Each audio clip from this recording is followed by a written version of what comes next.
A wonderful Friday it is, and I want to welcome you again to our STEM series. Good morning, good afternoon, good evening, depending on where in the world you are joining us from. It's an absolute pleasure to have you all here today. My name is Estella Hilda Anneman, and I am the coordinator for American Corner Aboba. And I'm honored to be your moderator for this discussion on essential digital skills for educators to enhance teaching effectiveness. American Spaces provides access to current information about the United States through book collections, internet access, events and activities for everyone. In an era where technology is reshaping every aspect of our lives, it's so crucial that our educators are well equipped with digital skills necessary to provide high quality, effective teaching. And facilitating today's session is Benjamin Adedevo. He is a social media consultant and a digital strategist.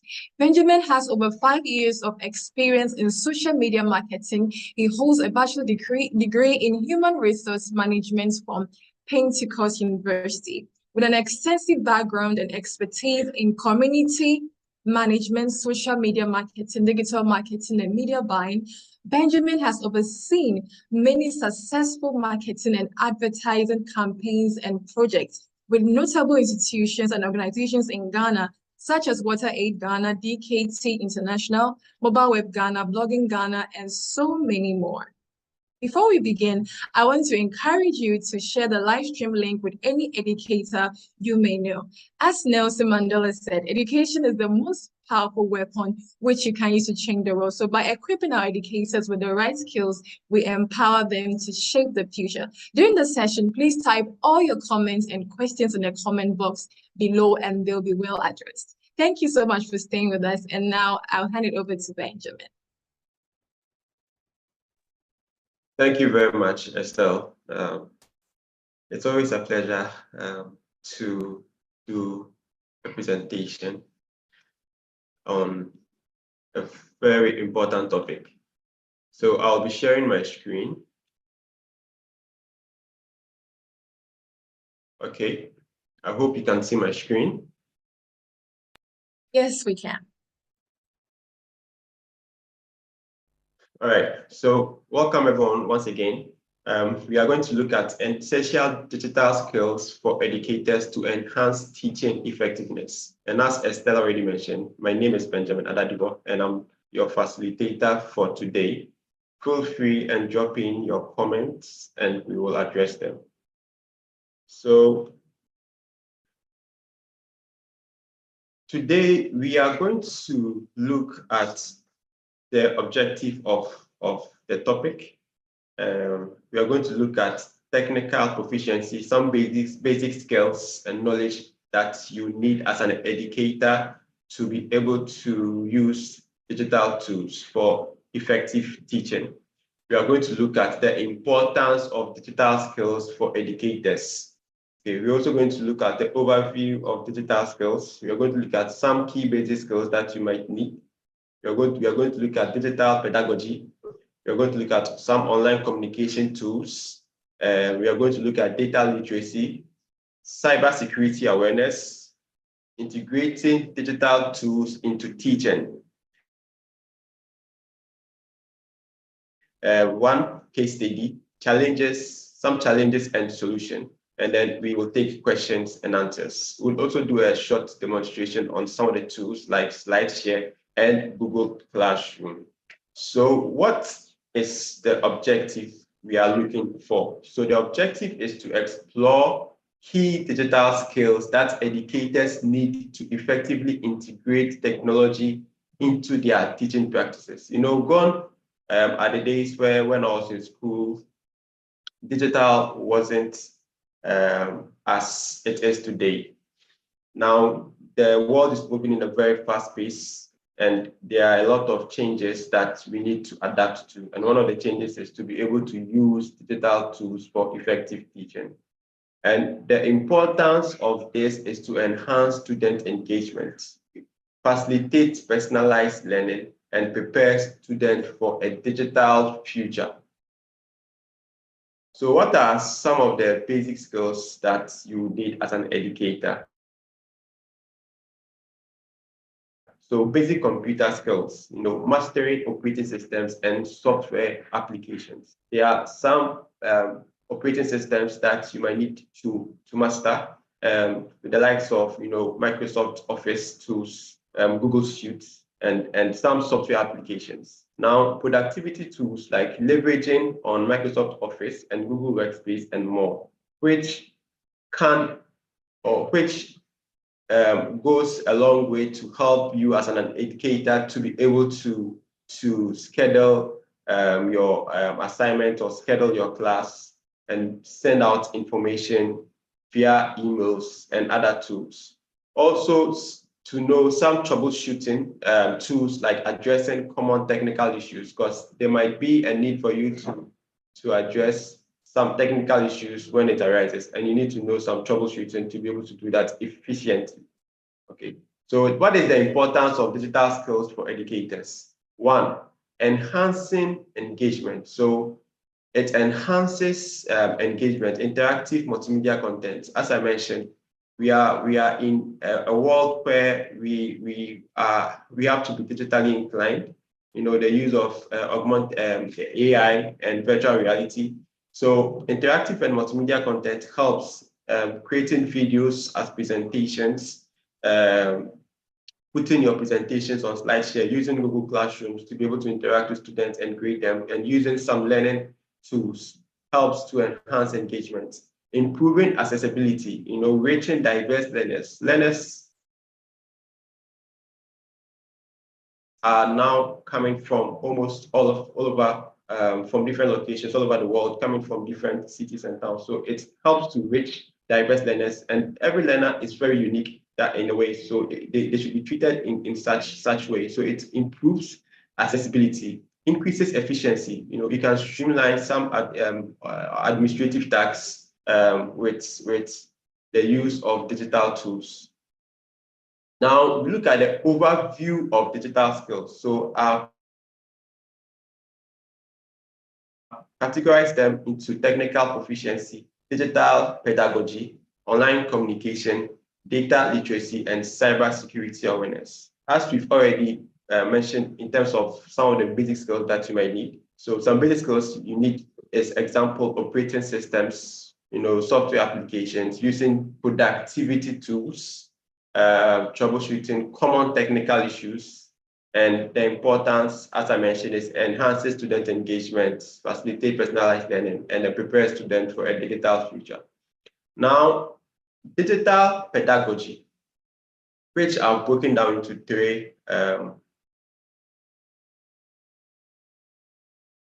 sessions. So we have the interactive lessons, designing and engaging in multimedia-rich lessons. So lessons shouldn't be such a way that it was, during the school days, but it could be very engaging. You can create rich, multimedia-rich lessons, that can engage students, use interactive videos, use a very robust PowerPoint presentations that can engage students, and also using learning management systems, some platforms that students can log on their own and check assignments, answer polls, answer surveys, create a chat box where students can interact and then serve as a community. So it should be in a way that it should be engaging, So when it comes to the learning management system, we have so many platforms today. Some of the platforms that we, as educators, we can utilize are the likes of Google Classroom and Moodle. Okay, so Google Classroom is a platform where, as an educator, you can use to send out assignments, reach out to your students, which we will do a quick demo on it. So it's a free tool that you can use, but at the school, as a school, or as an educator, you need your school to sign up on that platform to be able to get a G Suite account. So yeah, but it's a tool, it's a free tool that can be used for learning and also getting to your students. And we have the digital assessment. So with the digital assessments, it's more of incorporating innovative feedback tools. Feedback is very essential. You need to get feedback from your students to be able to interpret it and develop. So we have some innovative feedback tools that can be used for digital assessments, the likes of Google Forms, which we will look further into it once we are going forward. We also have online communication. So with online communication, we have the email and messaging. So effective communication through digital channels.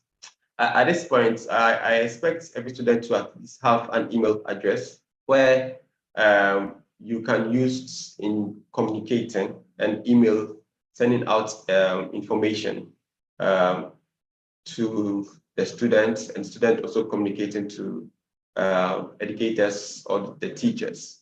We have the virtual meetings, conducting classes and discussions online, as the physical meetings. We have the virtual meetings, and we have the online discussion that's managing and engaging digital forums. So digital forums are such that you can actually create your own digital forums in regards to the platform that you are using. And it helps to get some level of engagement coming in, discussions on various topics, on various assignments, forming groups and having discussions with your group, and that this is something that is ready or always available on your mobile device, so it helps for people to, even limit some of the other things that might get attention of the student, since he knows that, okay, aside me also using my phone on checking the social media platforms, I also have an online discussion forum on my phone where I can go there and engage with my peers, and engage with my teachers, and engage with my colleagues. What are the benefits? So we are looking at promoting clear and efficient communication. Okay, clear and efficient communication. Gone were the days when I was in school, you are afraid to approach a teacher because you are shy and you don't want to talk in class. Now, due to the aspect of digitalization, even if the student is unable to speak in class and all that, he can still be able to provide him with some guidance, promote an efficient communication, try and then find out on a one-on-one basis, in terms of some of the things that he's up to and all that, all by the means of using some digital tools that has been made available. Support remote and hybrid learning environments. Yes, because an example is during the COVID times where schools were closed down, people were not going to schools. And I think most schools integrated the aspect of being able to learn online. So yes, so it supports remote and hybrid learning environments. Now, with the aspect of data literacy, we are going to look at data analysis, which is very important because as an educator, you should be able to understand and interpret educational data, because you are going to receive data coming in terms of the feedback. You're going to receive data coming in terms of polls. You're going to receive a lot of data coming in terms of other activities. So it's important for you to understand and interpret educational data. Now, using data insights to improve student outcomes, so you created a survey, you created a form, you have received a lot of feedback, you've received a lot of insights or data. How are you going to interpret those data to improve student outcomes? So you need to use you need to leverage on some tools like the Excel and Google Sheets to do your data visualization, to interpret what the meanings are, what is happening in such and such situations, or what are the students saying about this particular topic or program. You can use the Microsoft Power BI to also enable you to do your data visualization and be able to get meaningful results in terms of insights that you are receiving. So it's important for you to be able to analyze your data and analyze it well and interpret it for a better student outcome. Now, the benefits are it informs decision making, and then it gives a personalized learning experience based on data. So everything that needs to be done should be based on the data. Now, when it comes to cybersecurity, cybersecurity is also another very important area where you need to understand some cybersecurity awareness. So we have the threat mitigation, recognizing and addressing online threats, especially if you are a school and you are adopted this learning management systems where you have signed up onto a platform.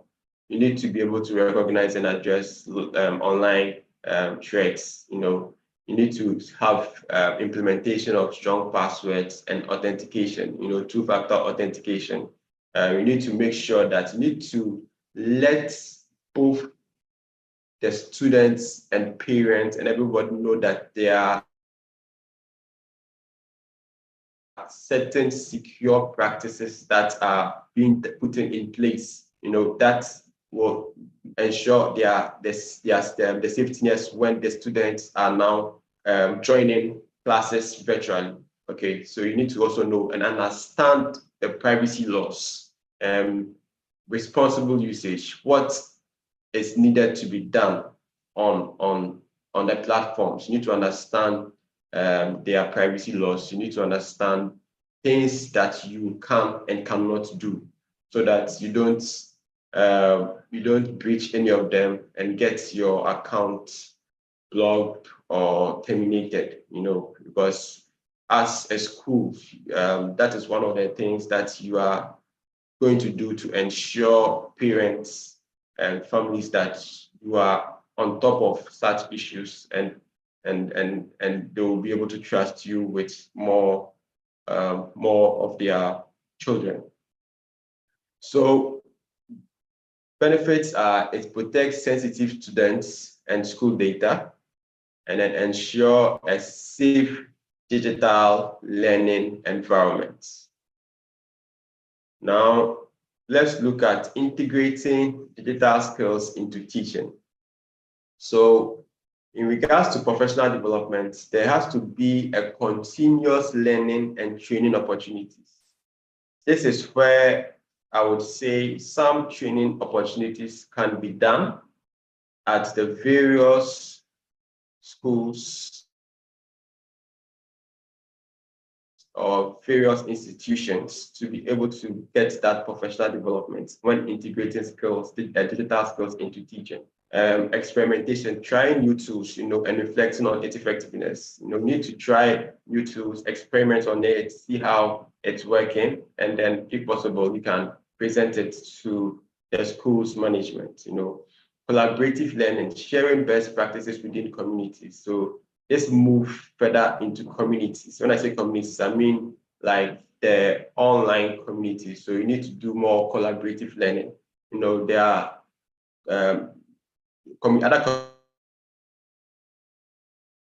communities apart from yours that you can collaborate with. You can have that aspect, even if you can't meet them physically, but you can do online collaborations, speak to another school who are also online, bring them together, have discussions, ideas, that also enhances effective learning.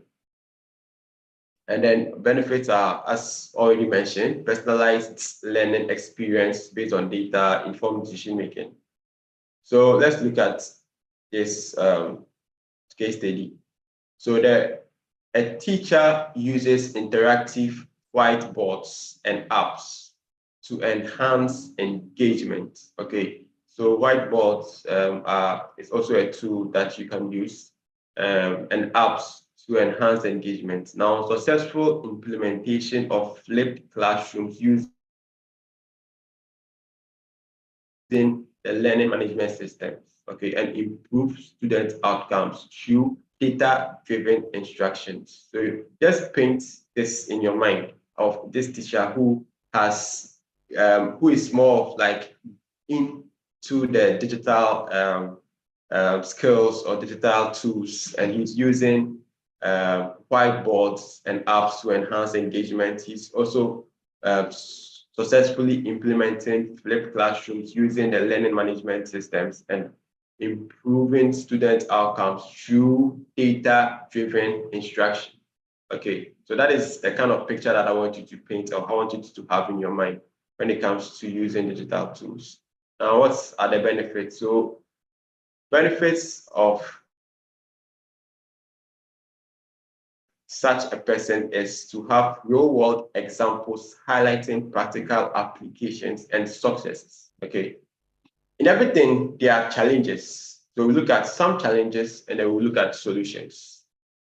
Now, common challenges, which I'm sure most of us are aware: resistance to change. For the resistance to change, it's very rampant. You know, it's everywhere.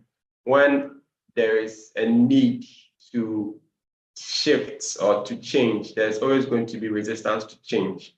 It's up to us to be able to manage or to see how best we can be able to solve that resistance. You know, there's going to be a lot of resistance. The internet is probably not working. The speed of internet is slow. Costs of data and all that. And then, you know, people asking that what is the effectiveness now? How is it going to work and all that? So there's going to be that resistance to change, but at the positive side too is there. So we should look more on the positive side on terms of how this can go a long way in helping us to, you know, to change and then to adapt. And then the second one is lack of resources and training. Yes, there might be a lack when it comes to some resources that you might need to make this a success, and also some training that has to be done. But as I mentioned, all these are things that can be solved, you know. And then the third one is the digital divide among students. You know, there's a lot when it comes to having students or onboarding students on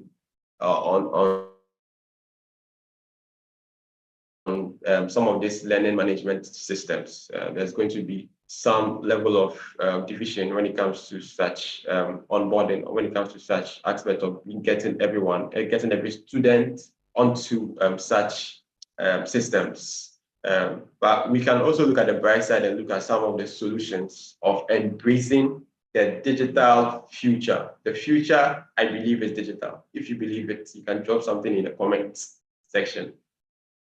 So what are some of the solutions? So you can offer incentives for digital adoption. You know, some incentives can be offered, you know, something bonus, you know, something. It could be, out of my mind, a gift card, you know, some incentives can be given for digital adoption. Providing adequate training and support, very important. Adequate training and support needs to be provided. And then ensuring equitable access to technology for all students. We are not leaving any students out. All students need to have access to technology.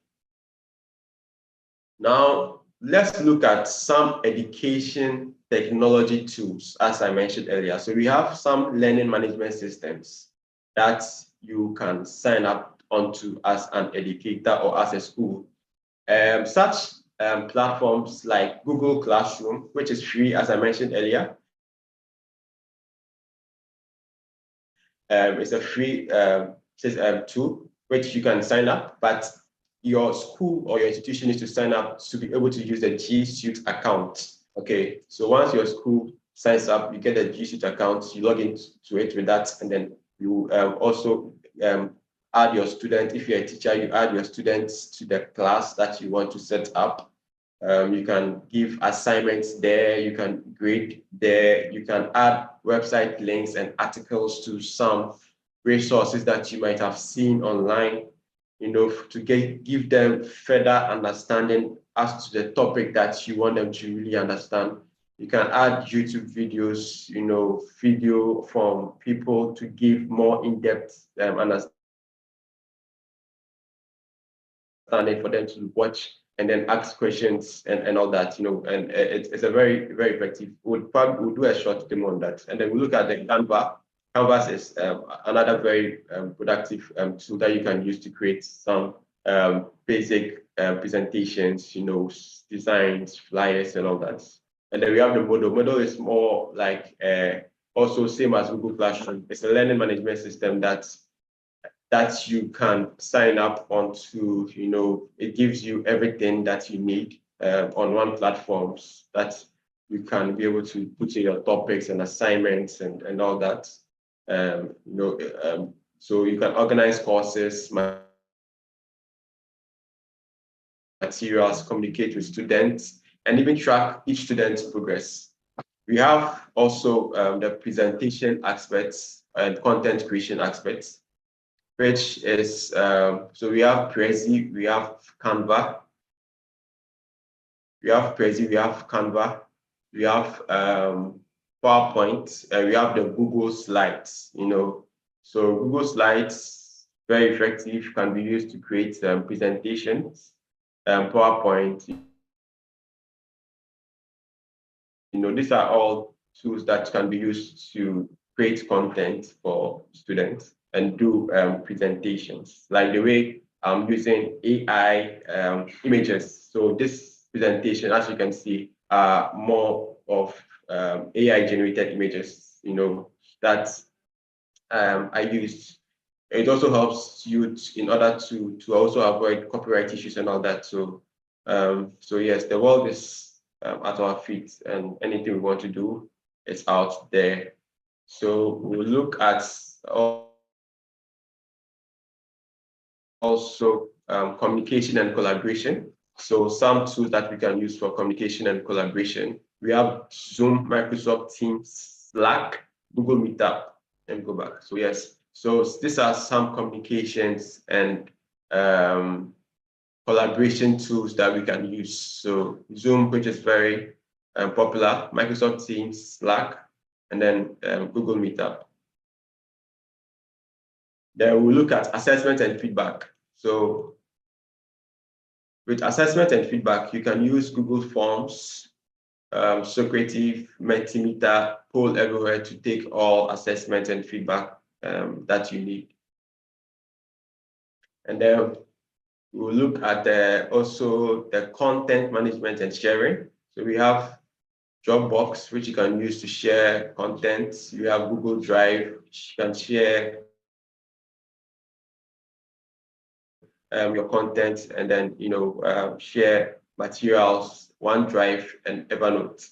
And then we have SlideShare. So SlideShare, it's a tool that you can use to share presentations, PowerPoint presentations. So we'll also look at that and do a quick demo on it. So you can share your presentations, put all your presentations there, and then share from SlideShare.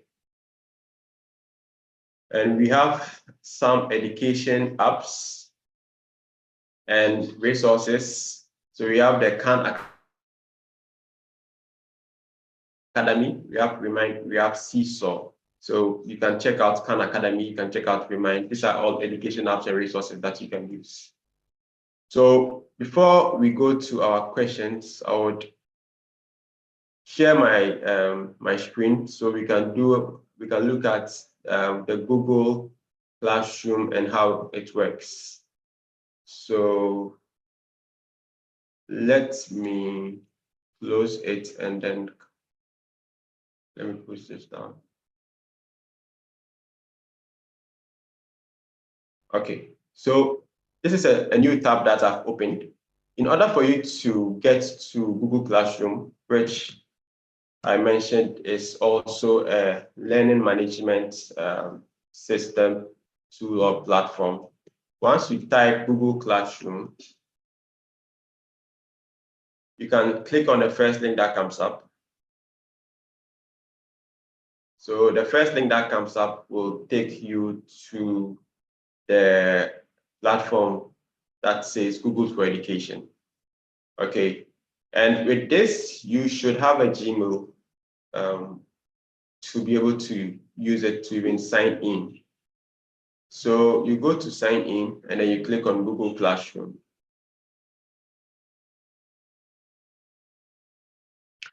So this is the interface of the Google Classroom, which I mentioned is a free tool, but as an educator, you need your school to sign up to be able to use a G Suite account. So this is a lesson that I created yesterday, which is called digital marketing. So when you go to home, this is what shows. You can check your calendar is here.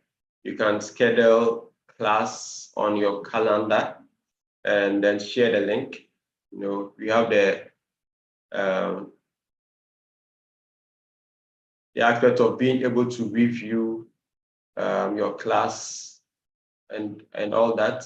So we would now go to our home and then create a class. So we'll create a class. So this is some of the privacy laws that you need to read and then accept. So you continue, then you create your class. So you're creating your class. You can create, let's say, math class, and then you can add your name by Benjamin.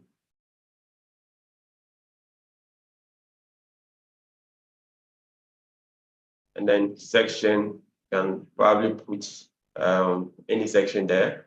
Let's say section 4. Subjects, you can say,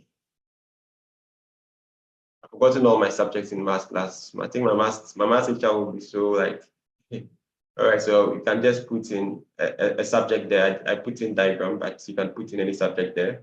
And then the room, you can put in your room, let's say room 2. And then you create it.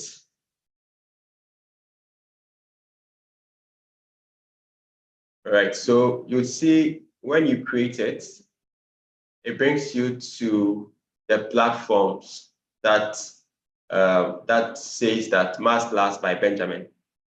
All right, so you've created it now. And for this aspect, you can customize your header. You can change the color if you want to, you know, you can customize it, add more features there. Then you can also announce, you can put in an announcement, you know, that is meaningful to the class. So you can put in your announcement section. You can drop in something in the announcement here for all students, right? You can also include links, a YouTube video link. You know, you can pick something from your Google Drive. You can upload a file here, and then you can save it. All right, so for the aspect of getting your students in to join, you can do that by using a class code. So there's a class code on just here where the mouse is pointing. You can also make it large, and then you can copy the link, and then you can send it to the students for them to join, you know. So you can send that. The stream settings is where you can be able to make all your settings in terms of like changes that you want to do. So you have, so when you go up, you can see the class details, and then you have the general where you can invite people using the link, the invite link. The class code that I mentioned is also here, you know, so you can make those changes in the stream settings. Grading is also here. You can do your grade calculations and everything here.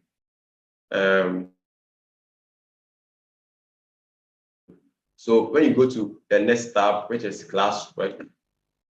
So when you go to the next tab, which is classwork, here you can create your assignment. You can create your quiz assignment. You can create a question. You can add materials. You can reuse the post and topics. So let's click on the assignment. So you can create an assignment here.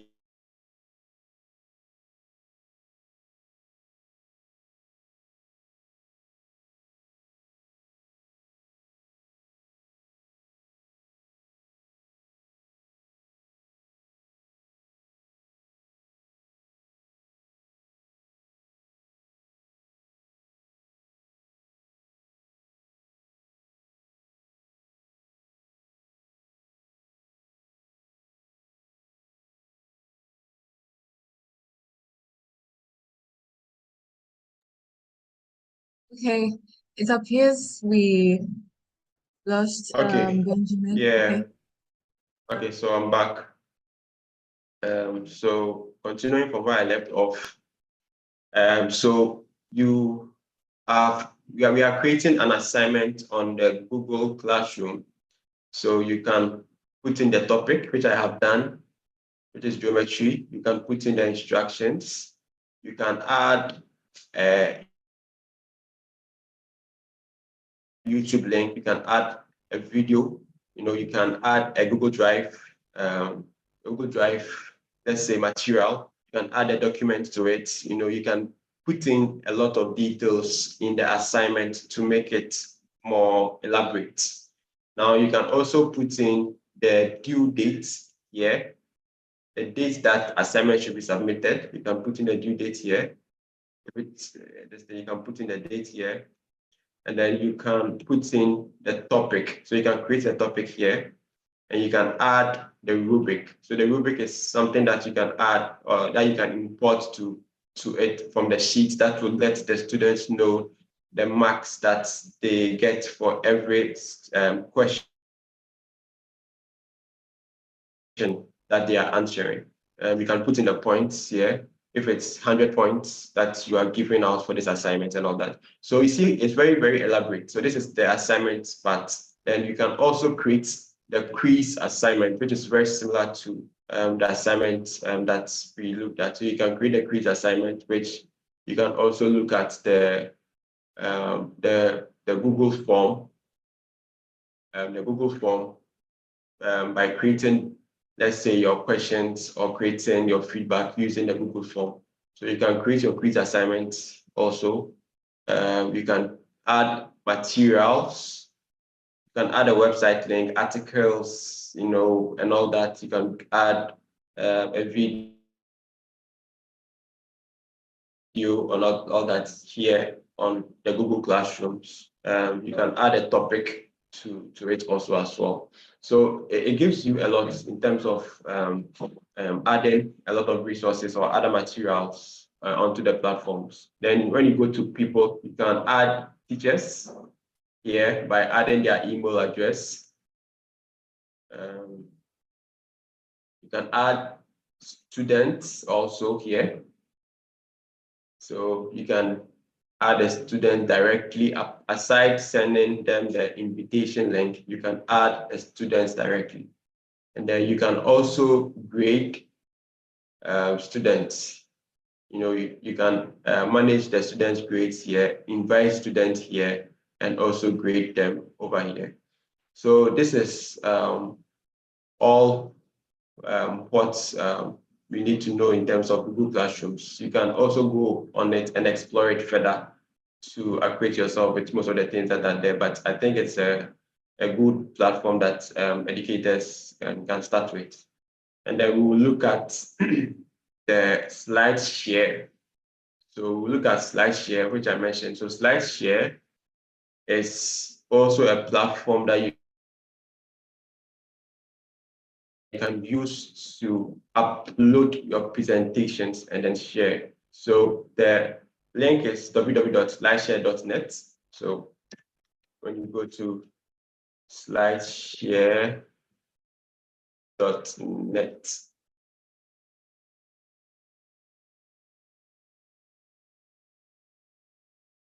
so it gives you the ability to load all these PowerPoint presentations here. So you see there's a lot of PowerPoint presentations already on the platform. So when you want to upload your presentation. So they have also categories, various categories like the business aspect of it, where you can get a lot of business presentations. You know, there is the aspect of social media, and there's marketing and all that, technology and all that. So it's packed with a lot of presentations. So if you have a presentation, you can go to upload and then you select your document that you want to present on. So you can select your document, open it. All right, so you select a document and upload it directly onto the platform. And then you can fill in the category also. So which category it is. If it's marketing, you put it there. You can put in a short description also to it. So say essential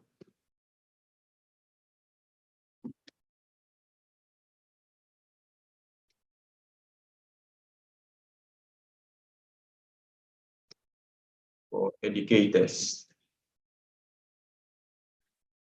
And then you can also add in some tags.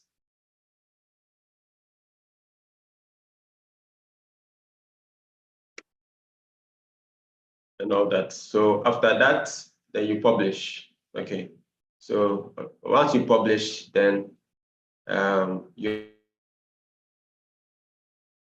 able to share the link onto you share the link with other people as well. So let me see if I have some presentations myself. All right, so these are some presentations that I have uploaded onto the platform. So we have one that says purpose-driven life, which was uploaded like 13 years ago. That's quite a long time. And so with this, you can be able to go to share and then share the link from the platform to also get, so you can see that you can share this slide here on Facebook, Twitter, LinkedIn, you know, and then the link is here. So you can actually copy the link here too, and then share it onto other platforms so that people can come here and access it directly. You can also download it into PowerPoint or PDF. So, okay, so there are other yes, I have other PowerPoint presentations which I've uploaded here, and it's an account that when you go there, you see all your presentations and all that in the platform. So it's quite a very cool tool that you can use to gather your presentations. You know, sometimes you're a speaker or you are teaching a lot and you are doing a lot of PowerPoint presentations, but you want people to have access to them. You want people to go to a place where they can see your other presentations, you know, and then look at it. So you can use this this platform to do that, which can enable you to be able to get people to look at your PowerPoint presentations. All right, so let's see if I can add one more tool. I think we are all familiar with Canva.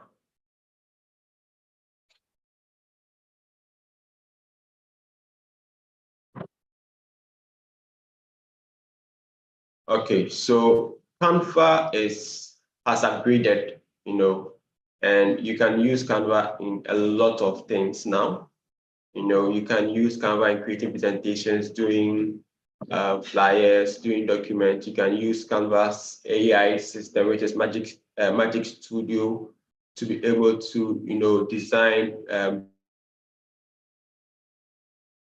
videos. You can design very good creatives. You know, you can do flyers and all that using Canva. So let's try and do a presentation. So you can, this is reusing the AI tool called Magic Design. So we are trying the Magic Design tool that can enable you to create very good PowerPoint presentation. So there are a lot of templates that you can use to create your PowerPoint. So you can, let's say, technology presentations. So by typing in what you want, it generates a template for you to use. So let's click on the technology pitch deck, which we typed in technology, and then we are looking, and then it created a technology pitch deck that, it gives you the ability to use these templates, make your own inputs, edit them, and all that. So yeah, so Canva is also a very cool platform that you can use to enhance your teaching, to be able to create very good PowerPoint presentations and other things that you need. All right, so at this point, I will pause and then take questions. Hey, thank you so much, Ben. We have a lot of questions coming in line. I think I'm going to start with the first person. This is from Richard Muni Azabua. He's asking that he's interested in being able to troubleshoot in order to fix technical challenges. Can you touch on that? Here. Okay, so yes, so yeah, for example, you are maybe using or like you are using your laptop and then you have an issue, like let's say it's not coming on, or the platform that you are using, let's say any of the learning management system platforms, you're not able to sign in, or you are kicked out from that account, your account has been temporarily blocked. So those scenarios are things that you can actually do, in terms of like maybe checking in regards to the support team, or trying other emails, or trying to restart the system, or looking at where the issue might be coming from. Is it the email that wasn't spelled well, or the password that wasn't spelled well, and all that? So these are some basic things that you need to know, so that when such incidences happen, you can be able to tackle them. Most of the times when you have a problem with your laptop, the first thing that comes to your mind is for you to reboot it or restart it. Okay, so these are some of the troubleshoot things that I'm trying to put across, so that if there's a scenario where you're unable to log into your account, what is the first step that you need to do? What do you need to, who do you need to contact? Is there a support team that can help you to be able to resolve your issue? You have to delete your system app and then reinstall it, or you have to contact the support or technical team to be able to handle those things for you. So those are some basic things that you need to know. Okay, all right. Thank you so much, Ben. Yes, and so, I also have another question. It's about you elaborating more on the whiteboards for someone who is new to technology. Okay. So yeah, so the whiteboard works in comparison with like the Google Classroom that I mentioned. So it's such that you can use it like the way we use our traditional boards. You can use it to You can use it from Google Meetup, where there's a section there that is whiteboard. So you can use it to do your presentation, draw, make sketches, erase, make another sketch, clean, use it to interpret or communicate in terms of what you are presenting and all that. So it's something that it serves as like you'd use a blackboard, but you are using this in a digital manner. Okay. All right. Thank you so much for that as well. Now there's a question from Samuel. He's asking us, can we please go through the Google Classroom and SlideShare again? I don't think we have time for that. Okay. Yes. Yeah, but Samuel it's something that you can actually do. Once you have a Gmail, you can just type in Google Classroom and then go on the first link that you see. Just go. It's a very friendly platform. It's not very complicated, so it's something that you can do yourself. So once you go onto it, you can be able to just survey your test on certain features and stuff like that. And you can also always come back to this video to watch it. Yes, that's true. And then okay, I was going to add that to it, that the see how video. best you can, Yes. you can do it. Yeah, so the video will be found on our YouTube channel, so you can rewatch it and rewatch it again till you grasp everything. All right, so let's keep our questions coming in the chat box, and then Benjamin would answer them accordingly. All right, so I want to ask about the part of the safety. You mentioned something about safety regarding teachers teaching, yes, students. Yeah. Can you touch more on that as well in terms of helping you? Because these students are very curious.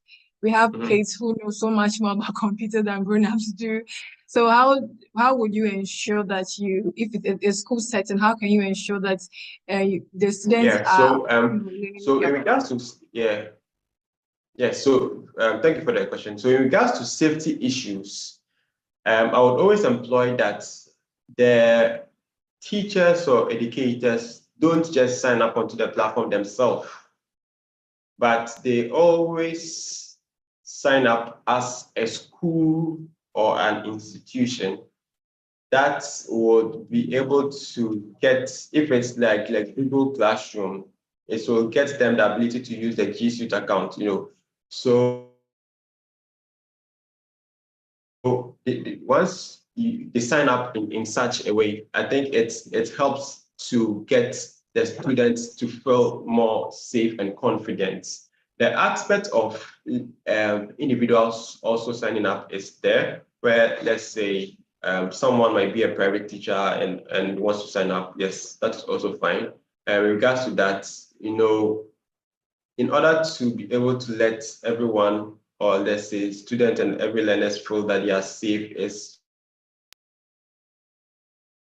just for you to get yourself abreast with more on what the platform does, get to read more about it. Google is something that we are all familiar with. Google is, everybody knows about Google. That's how come I'm using the Google Classroom, but there are other management system, learning management systems that you can also use. But in regards to it, Google, I think they are, let's say, privacy laws are not that cumbersome. So you can try that out, and then just enable that you've read all the things that you need to read in terms of policies on every platform. Make sure that you don't break any of the policies. Make sure that both educators and learners are well informed about it. What you can bring on as a material and what you cannot bring on as materials, and stuff like that. And once that's why there's also a need to do more training to also be able to support and then equip educators and students to be able to know how the platform works. But once all these boxes are checked, I think the safetiness of the platform when it comes to student and can be assured. Right. Thank you for that response as well. So I wanted to ask a further question, which is about how educators can integrate these technologies into their existing curriculum without overwhelming themselves or the students. Yes. So one way is on a gradual level. It shouldn't be such that you have heard about these tools and you want to just move everything to digital, but it should be more of a gradual level, a step-by-step process. You can still go ahead and use both what you are using and then gradually also integrate the student onto a learning platform, or let's say having your notes in a presentation form, using that for a start. Apart from that, creating a WhatsApp group with all the students in it, creating a Google group where you can send your presentation through emails, an email to the students where everyone gets it. It should be a gradual process. Finding out feedback in terms of whether people are checking their emails regularly. Create a survey whether people, how many times do people go on their emails to check pertaining to your group, pertaining to your class, what is going to work for them. Emails might not be effective. Okay, so what is going to work for them? Okay, they are probably on their phones a lot. You want to use a Slack app to be able to put your things across. Would that work? If that's not working, so you should be able to create that form of data to be able to know what will work for the student, so that you can be able to now gradually integrate those tools, and then always test. Once you integrate the tools, so once you are onboarding them into a certain platform, you need to always test and measure results, track progress, and see whether it's working effectively or not. Whether it's not working, is there something that you need to be done? Do you want to build a customized management platform for the students to use, do some user research to be able to get some information as to what people are doing out there in regards to some of the tools that people are using? You need to just create a lot of, get a lot of feedback, and then test, and then be able to know that this is working, and then use it to your effectiveness. So I think that is, yeah. All right, thank you so much, Benjamin. Thank you so much. So you have to start gradually and build upon it, precept upon precept, till you guys get into your full, in terms of full capacity in handling all these digital platforms. So thank you so much, Benjamin, once again. It's so we have just a few minutes left to wrap up. We want to thank you once again for sharing these insightful platforms for that. We know that our educators who joined in were really, really, they've learned a lot. I have learned a lot from my end, and we thank you all also for joining in. And we have an exciting announcement to make for all educators. So I want to announce the American English webinar series, which is something that is let me just take a minute. It's something for educators, and then it will start from the September 11th, 2024. And these sessions will be held bi-weekly for 6 weeks, lasting an hour, both at the American Corner Boba and the American Center. So attending this series offers numerous benefits, including expert guidance from experienced educators, up-to-date digital skills, and practical tools for classroom management, networking opportunities with fellow educators, and a certificate of completion at the end of the session of the series. And so this is a fantastic opportunity that the U.S. Embassy Ghana is providing to support educators. So for more information, you can check the U.S. Embassy Ghana website at the Education and Culture section for more details, as well as visit American Corner or visit Mobile Web Ghana on all our social platforms to get further inquiries. And so thank you once again for joining this session.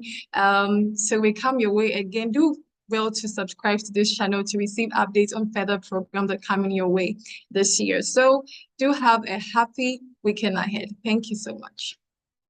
Right.